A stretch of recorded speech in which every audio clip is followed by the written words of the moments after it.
Magandang umaga, ngayon po ay araw ng Martes, August 29, 2023. Update po muli sa lagay ng panahon.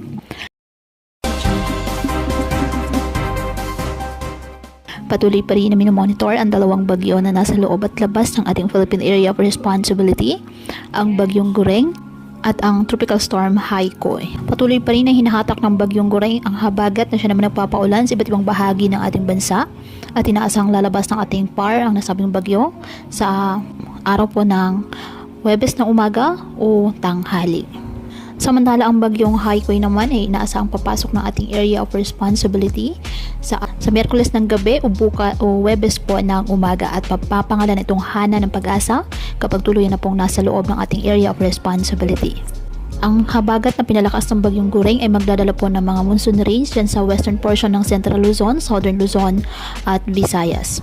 Ngayong araw ang Aurora, Bataan, Bulacan, Metro Manila, Calabarzon, Mimaropa, Bicol Region, Visayas, Dinagat Islands, Camiguin at Zamboanga Peninsula ay makakaranas ng mga pag-ulan dahil pa rin po sa habagat at ng Bagyong Gureng.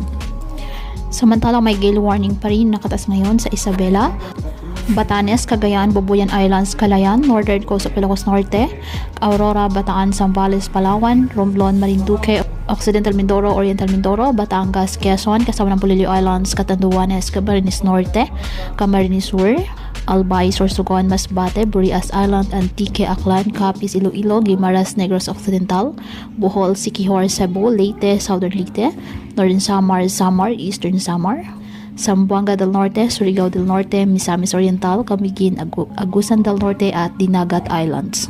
Kaya pinapayuhan ng ating mga kababayan na maging maingat at maging alerto po sa mga posibleng pagbaha at pagguho ng lupa at ugaliin na magdala palagi ng payong o kahit anumang panangga sa ulan sa tuwing lalabas ng ating mga tahanan. At yan po muna ang update sa lagay ng panahon ngayong araw. Muli patuloy po tayo na mag-ingat at palaging tandaan, God loves you. Stay safe and God bless.